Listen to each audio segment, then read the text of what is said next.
আসসালামু আলাইকুম সুপ্রিয় দর্শক। ইসলামিক আমিরাত অফ আফগানিস্তানকে স্বীকৃতি দিয়েছে রাশিয়া। রাশিয়া পৃথিবীর প্রথম দেশ এই তালেবানের নতুন সরকারকে এই মেয়াদের স্বীকৃতি দিল এবং রাশিয়াতে গিয়ে আফগানিস্তানের রাষ্ট্রদূত তার ক্রেডেনশিয়ালস বা পরিচয়পত্র জমা দিয়েছে। রাশিয়া সেটি আনুষ্ঠানিকভাবে গ্রহণ করেছে এবং এই কর্মকাণ্ডের মধ্য দিয়ে পুরো বিশ্বে বার্তাটি গেছে যে আফগানিস্তানের সরকারকে রাশিয়া স্বীকৃতি দিল। এরপর রাশিয়ার তরফ থেকে একটা বিবৃতি দেওয়া হয়েছে। এই বিবৃতিতে বলা হয়েছে যে রাশিয়া আফগানিস্তানের সঙ্গে একটা ভালো সম্পর্কের সম্ভাবনা দেখছে, বিশেষ করে কাবুলকে মস্কো নিরাপত্তা বিষয়ে, সন্ত্রাসবাদ বিরোধী কার্যক্রম এবং মাদক অপরাধ দমনে সহযোগিতা অব্যাহত রাখবে বলে জানানো হয়েছে। রাশিয়া আরও জানিয়েছে যে আফগানিস্তানের সঙ্গে তাদের বেশ ভালো ব্যবসা বাণিজ্য হতে পারে, অর্থনৈতিক সম্পর্ক জোরদার হতে পারে, বিশেষ করে জ্বালানি, পরিবহন, কৃষি এবং অবকাঠামো খাতে দ্বিপাক্ষিক সম্পর্কে উল্লেখযোগ্য অগ্রগতির সম্ভাবনা দেখছে রাশিয়া। বিবৃতিতে রাশিয়া বলেছে যে রাশিয়া বিশ্বাস করে ইসলামিক আমিরাত অফ আফগানিস্তান সরকারের আনুষ্ঠানিক স্বীকৃতি তাদের দুই দেশের মধ্যে বিভিন্ন ক্ষেত্রে ফলপ্রসূ দ্বিপাক্ষিক সহযোগিতার বিকাশে নতুন গতি এনে দেবে। এবার আপনাদেরকে জানাই যে আফগানিস্তান কি বলেছে।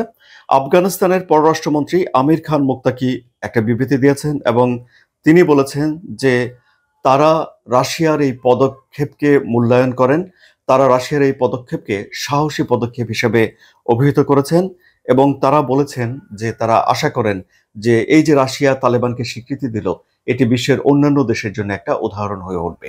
অর্থাৎ তালেবান সরকার মনে করে যে রাশিয়ার এই স্বীকৃতির মধ্য দিয়ে বিশ্বজুড়ে তাদের গ্রহণযোগ্যতা বাড়ার একটা সম্ভাবনা তৈরি হলো। কারণ তালেবান সরকারের উপরে এখন নিষেধাজ্ঞা আরোপ করা আছে, তাদের আন্তর্জাতিক স্বীকৃতি নেই এবং তাদের কারি কারি ডলার যুক্তরাষ্ট্র আটকে রেখেছে, তাদের উপরে যুক্তরাষ্ট্রের নিষেধাজ্ঞা রয়েছে এবং এত সব কর্মকাণ্ডের কারণে আফগানিস্তানের অর্থনৈতিক অবস্থা ভালো নয়। ফলে এইসব নিষেধাজ্ঞা যদি উঠে যায়, বিভিন্ন সরকার যদি তাদেরকে স্বীকৃতি দেয়, তাহলে আফগানিস্তান মনে করছে যে তাদের অর্থনৈতিক অবস্থা ভালোর দিকে যাবে। আপনারা জানেন যে 2021 সালে আফগানিস্তানে তালেবান সরকার ক্ষমতা দখল করেছিল এবং 20 বছর যুদ্ধ চালানোর পর যুক্তরাষ্ট্র একটা বিশৃঙ্খল অবস্থার মধ্যে আফগানিস্তানকে রেখে চলে যায়। সেসব দৃশ্যগুলো আপনাদের মনে আছে নিশ্চয়ই। এবং তারপরে সেখানে এই তালেবান সরকার দেশ পরিচালনা করছে। এবারে প্রথমবারের মতো রাশিয়ার কাছ থেকে তারা একটা স্বীকৃতি পেল। এখন রাশিয়ার সঙ্গে আফগানিস্তানের সম্পর্ক কেমন, এ বিষয় নিয়ে আলোচনা করব এবং তারপর এই স্বীকৃতির প্রভাব কি পড়তে পারে সে বিষয়ে কথা বলবো।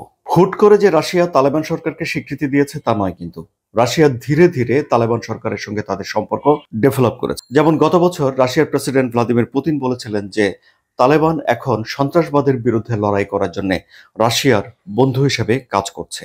এবং 2022 সাল থেকে আফগানিস্তান রাশিয়া থেকে তেল, গ্যাস এবং গম আমদানি করে আসছে। আপনারা জানেন যে 2022 সালে রাশিয়া ইউক্রেন আক্রমণ করে এবং সেখানে একটা পুরোদস্তুর যুদ্ধ শুরু হয় এবং রাশিয়াকে পুরো বিশ্বে একঘরে করে ফেলার জন্য এবং রাশিয়ার অর্থনীতিকে পঙ্গু করে দেওয়ার জন্য পশ্চিমা বিশ্ব রাশিয়ার উপরে অসংখ্য নিষেধাজ্ঞা আরোপ করে এবং এই নিষেধাজ্ঞা থেকে নিজের অর্থনীতিকে বাঁচানোর জন্য রাশিয়া কিছুটা কম দামে তেল বিক্রি করেছে। এতদিন আমরা বলে এসেছি যে চীন সেসব তেল ক্রয় করেছে, ভারত সেসব তেল ক্রয় করেছে, ব্রাজিল সেসব তেল ক্রয় করেছে। এখন আমরা জানতে পারছি যে আফগানিস্তানও তখন রাশিয়া থেকে তেল, গম ইত্যাদি ক্রয় করেছে। 2003 সালে তালেবানকে সন্ত্রাসী সংগঠন হিসেবে নিষিদ্ধ করেছিল রাশিয়া।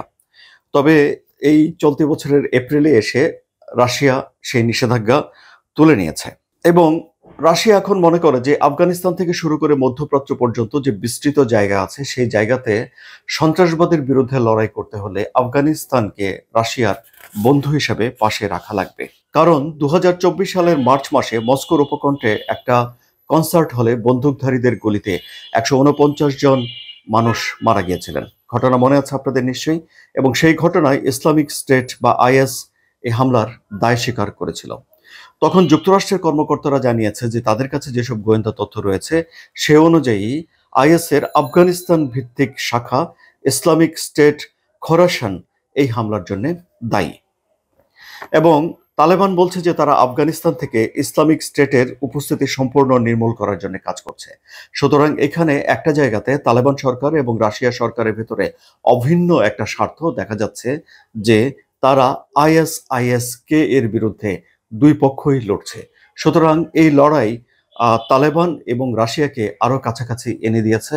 তার সঙ্গে রাশিয়া থেকে এই যে তেল, গম ইত্যাদি আমদানি করা তা তো রয়েছেই। এখন রাশিয়ার সঙ্গে এই যে আফগানিস্তানের সম্পর্ক, এটিকে পশ্চিমা বিশ্ব কিভাবে দেখবে সেটি এখনই বলা যাচ্ছে না।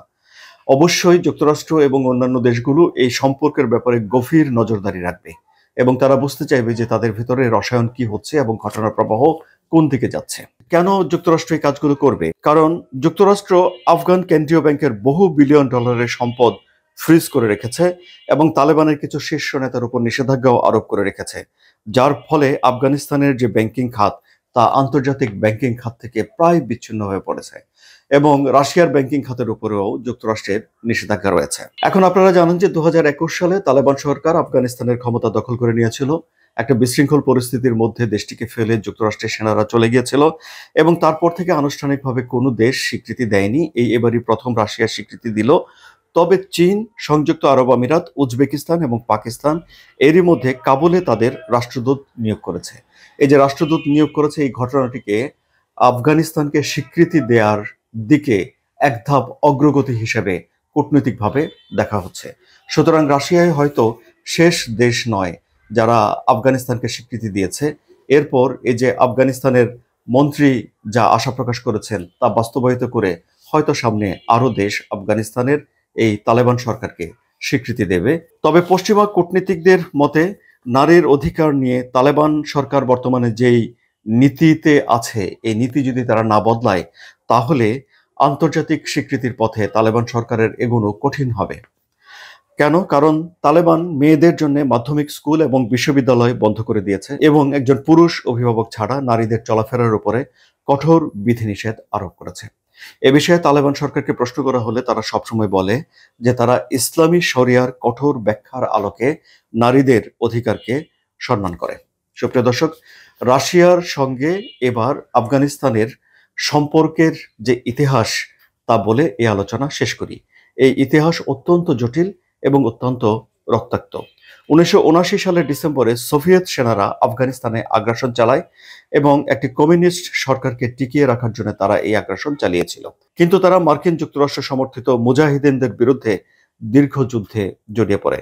1989 সালে সোভিয়েত নেতা মিখাইল গর্বাচেভ সেনা প্রত্যাহার করে নিয়েছিলেন এবং তখন পর্যন্ত প্রায় 15,000 সোভিয়েত সেনা প্রাণ হারিয়েছিল। যাই হোক, এখন আগামী দিনগুলোতে রাশিয়া তালেবানের এই সম্পর্ক বিশ্বের রাজনীতিতে কি প্রভাব ফেলে সেটি এখন দেখার বিষয়। সবটা শুনলেন সুপ্রিয় দর্শক, আপনাদের মতামত কমেন্টে জানান। আলোচনা ভালো লাগলে সাবস্ক্রাইব করে চ্যানেলের সঙ্গে থাকুন।